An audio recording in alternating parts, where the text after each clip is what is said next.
So, lumaki ako sa province ng Masbate. Sino taga Masbate? Yun! So, lumaki ako sa province ng Masbate. And actually, guys, hindi pa ako lumaki sa mayamang pamilya. Yan. So, 6 kaming magkakapatid. Ako po yung bunso. So, ngayon, na-witnessan ko kung gaano nag-sacrifice yung parents namin, paano sila nagtrabaho para lang maitawid kaming 6 na magkakapatid. So, na-witnessan ko yun. And, yun yung naging way kung bakit bata pa lang ako, may pangarap na ako sa buhay. Sino ito may pangarap sa buhay? Gusto makatulong sa family? Yan, parehas tayo. Ganun din po ako. So, in short, talagang ginalingan ko sa pag-aaral. Yan. Ginalingan ko sa pag-aaral. And nakita ko itong opportunity na to. I was able to earn million of this opportunity. Actually, ano lang siya, hindi siya updated. So, kumita ako, grabe hindi pinapalakpakan. Kumita ako dito ng almost 1 million sa ganitong klaseng opportunity. But to tell you honestly, wala talaga akong idea sa ganitong klaseng negosyo. Tanungin niyo ako bakit? Bakit? Kasi teacher nga ako. Ano bang alam ko sa ganitong klaseng opportunity? Diba? So, in short, mahihayin din ako that time. Hindi ako magsasalita kapag hindi mo ako kinausap. Ganon ka din ba? Ganun ako eh. Kasi bakit? Ako po ay lumaki sa province ng Masbate. And sabi sa akin ng parents ko, anak, mag-aral ka ng mabuti para magkaroon ka ng magandang trabaho. Yun yung sinabi sa akin ng parents ko. Kaya, bata pa lang ako, talagang ginalingan ko na sa pag-aaral. Nagsunog ng kilay, alam mo yun, running for cum laude. Kaso nga lang, naglakad lang ako that time. Di ba? Nagsunog ng kilay, talagang ginalingan ko. Kasi, isa ako sa believer na kapag ako ay merong magandang grado, makahanap ako ng magandang trabaho. Talagang ginalingan ko sa pag-aaral. And, ayan po ako, isang typical na probinsyana from Masbate City. Alam mo, that time, talagang gusto ko din na makapag-travel, gusto ko makapunta sa ibang lugar, kaso nga lang, hindi ko siya nagagawa. Tanungin niyo ako bakit? Bakit? Kasi kahit pamasahe, hindi kaya. Hindi ako sabi ng nanay ko, gagala ka, tapos sa akin kayo hihingi ng pamasahe. Di ba, magsitigil ka nga dyan. Umuwi ka gani, di ba? Di ba, ganun yun? Tumigil ka nga. So, in short, sabi ko, talagang gagalingan ko sa pag-aaral. Yun yung thought ko that time, na kapag nakagraduate ako, nakahanap ako ng magandang trabaho, nakapagturo ako, yayaman na ako. So, ang isang probinsyana, yung routine ko, bahay, school, church. Bakit? Kasi hindi na ako pinapayagang gumala. Kasi una, babae. Tama? So, in short, kahit na gustong-gusto ko dahil kulang sa finances, walang choice. Di ba? Wala kang choice talaga. So, ang isang probinsyana nangarap ng malaki. Graduate po ako ng Bachelor of Elementary Education. Naging substitute teacher ako sa loob ng 15 days. Ang sahod ko, 7,900. Akala ko, yung 7,900 pesos, sobrang laki na. Sino nilakihan ng 7,000? Magkano yung sinasahod ngayon ng isang empleyado? Sino ito yung mga empleyado? Pataas nga ng kamay. Wow! Ang dami. Magkano yung sahod mo sa isang buwan? 18. Grabe, no? Akin, 7,900. Tapos, education. Diba? So, yung 7,900, sobrang laking-laki na ako noon. Kasi, syempre, first time ko makahawak ng ganong pera. Kaso nga lang, nung na-realize ko, yung 7,900, nung dinivide na, wala nang natira. Sabi ko, wait lang. Kaya nga ako nag-aral ng mabuti. Kaya nga ako nagsunog ng kilay kasi gusto kong makuha yung pangarap ko. Kaso nga lang, walang natitira sa akin, nakalimutan ko ng mangarap. So, in short, ang isang probinsyana, at the age of, hindi ko na lang pala sasabihin kasi baka malaman. Imagine mo, batang-bata. Alam mo, yung probinsyano walang alam sa city kasi nga, province. Pero nilakasan ko yung loob ko. Lumuwas ako ng Maynila.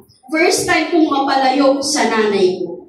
Sobrang sakit. Kasi syempre nasanay ako lagi comfort zone ko yung nanay ko eh. Lahat ng desisyon ng nanay ko, sinusunod ko.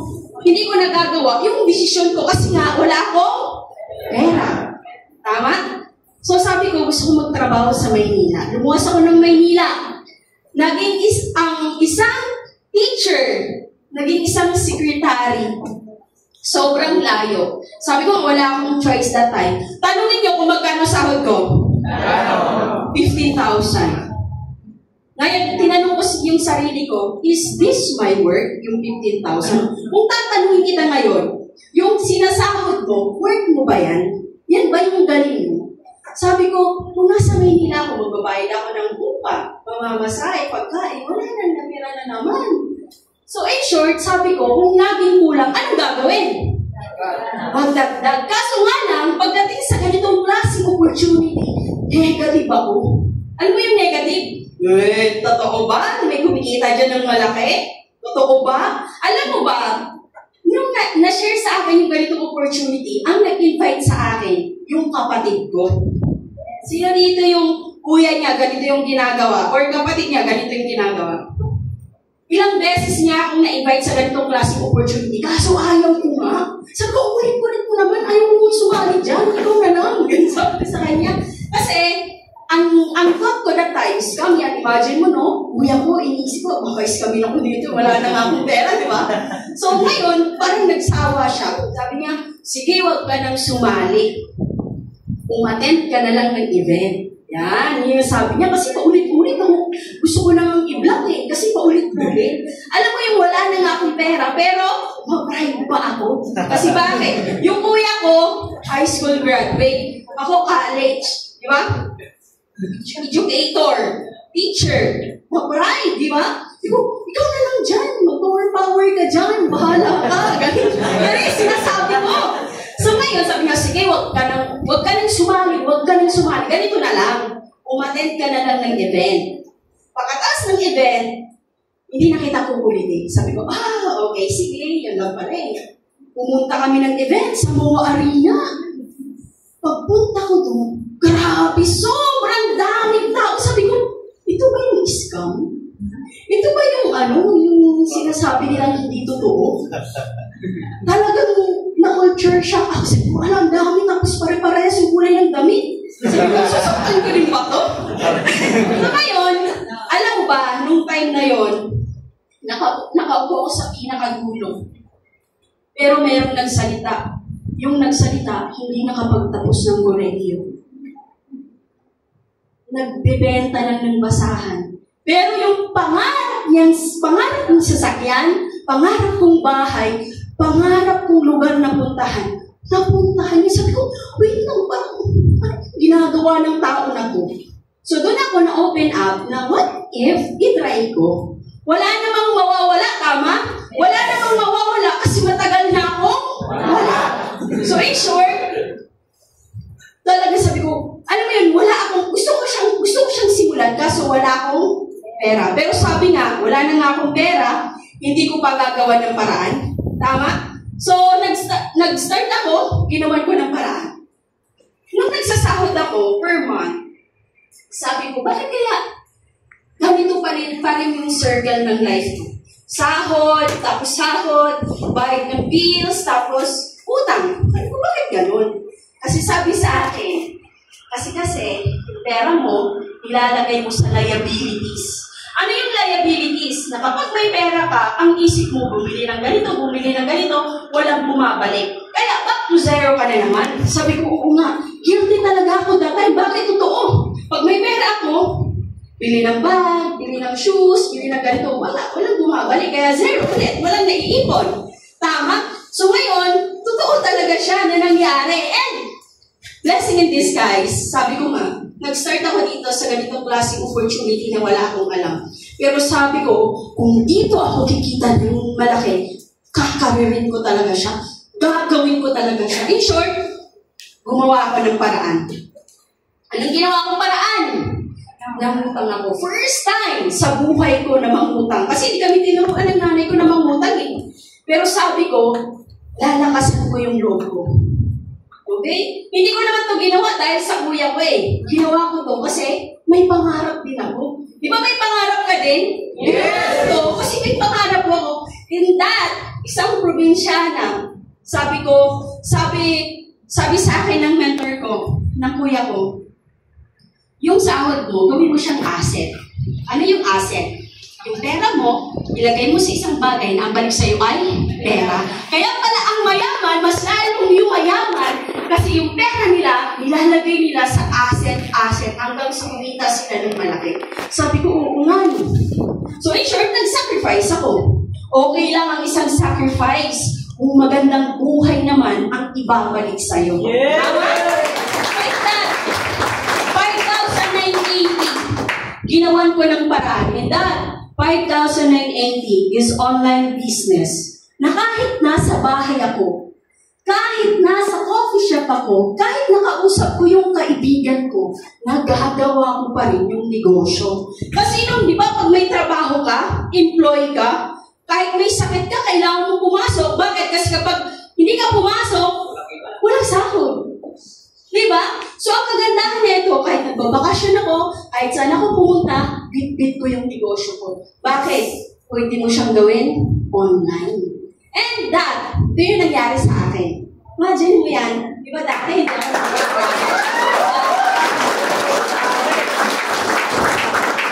Hindi man lang ako makahingi ng pamasahe, kahit 50 pesos. Pero ang isang probinsyana, nakapag-yacht party. Akala ko yung yacht party para lang sa mga elite. Nakapag-Boracay. Actually, yung Boracay, pangalawang beses ko lang nakapunta ng Boracay. Torres Farm, nakapag-staycation sa Okada, Los Baños. Ang kagandahan yan, kasi hindi lang ako. Kasama ko yung mga leaders ko. Ginagawa itong opportunity na to. Imagine that. Hindi naman po ako makakapunta sa ganyang mga lugar kung wala akong pera. Yes. Diba? Wala naman akong jowang afang. Diba? Kasi I know myself, can provide. Dapat ganun kang babae, no? Hindi mo kailangan ng jowa para i-provide yung need mo. Dapat ikaw pa lang, kaya mong i-provide yung sarili mo. Imagine that! Kumita ako ng ganyan, nakapag-travel ako dahil sa EGG. Dahil sa ganitong opportunity, sinubukan ko lang. Yan, nakapag-Boracay, Baguio. Actually, third time ko na makapag-Baguio, Lasema. Ayan, nakapag-Boracay. Wait lang. Ayaw mag-next. Ayun, nakapag-Boracay. So, imagine that. Ano yung buhay na nag-aantay sa'yo dito sa EGG? Dati, pangarap ko lang yan. Dati, nakikita ko lang, sabi ko, nakikita ko lang yan sa libro. Pero sabi ko, naniniwala ako na makukuha ko siya. And I'm so very thankful kasi merong mga tao na ginamit. Kaya nga yung katabi mo ngayon, angel mo yan. Bakit? Bakit? Kasi imagine mo kahit hindi ka niyan kilala, pero may desire siya na tulungan ka na umasenso sa buhay. Kaya pasalamatan mo yan. Ayan. So, pasalamatan mo naman yung taong nagdala sa'yo dito. And alam mo ba, sabi ko, hindi man ako ang unang milyonaryo sa pamilya namin. Okay lang, basta ako yung pangalawa. Ayan, so imagine that. Di ba usually kasi, kapag dapat ang lalaki kasi mga ano sila, tough.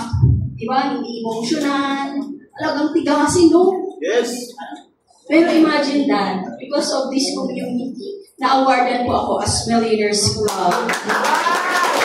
Kasi namin po Millionaires Club, kumita po ng milyon sa ganitong klaseng opportunity. Ang isang probinsyana, mahiyain, walang alam sa ganitong opportunity, pero nabago ang buhay because of AIM Global. Yan pala po naman natin. Ang kagandahan nito, dati, di ba, pag nagtatrabaho tayo, wala naman tayong pakialam sa sarili natin, eh. Di ba?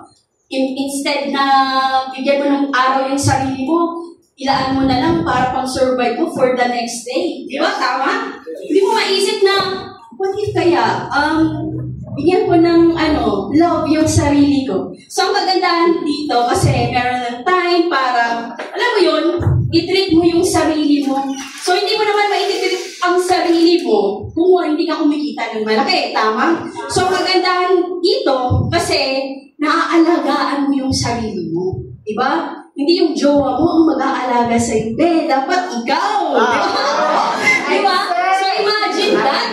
And nabili ko dito yung aking apple. So imagine, yung nagtatrabaho ko, never ko siya nagawa. Pero because of this opportunity, sobrang ganda ng binalik sa akin. Next, bago ako magtapos, mag-iwan ako ng quote that the quality of your life ultimately depends on the quality of your decision. Ang tanong, sino dito yung gustong magkaroon ng simpleng buhay? Taas ang kamay. Simpleng buhay. Pag merong bayaran, makakabayad ka.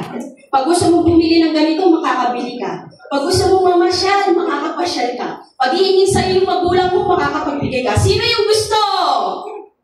Konti lang. Sino yung gusto? Yan, lahat, di ba?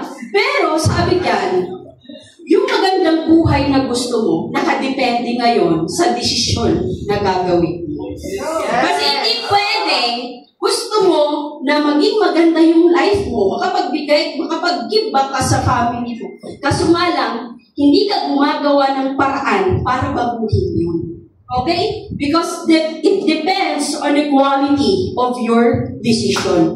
Ngayon, after ng event na to, kasi meron pang isang magsasalita, after ng event na to, kausapin mo yung sarili mo. Kasi kahit anong ganda ng share namin dito sa inyo na dito magbabago ang buhay mo, kung hindi ka naman magdidesisyon ngayon, wala pa din. Diba? So, kailangan magdesisyon ka. And take note, dito hindi lang pera ang puhunan. Lakas ng loob. Bakit? Kasi kahit wala kang pera, gagawan mo ng paraan. Tama? So, imagine, ang isang probinsyana, malakas ang loob. Ginawa ng paraan. And dahil sa paraan na yon, ganun yung nangyari sa akin. And naniniwala ako, ikaw na nakaupo right now, may pangarap ka. Malakas ang loob mo. Masipag ka. Gamitin mo sa tamang opportunity. So yun lang. Ibabalik ko na sa atin.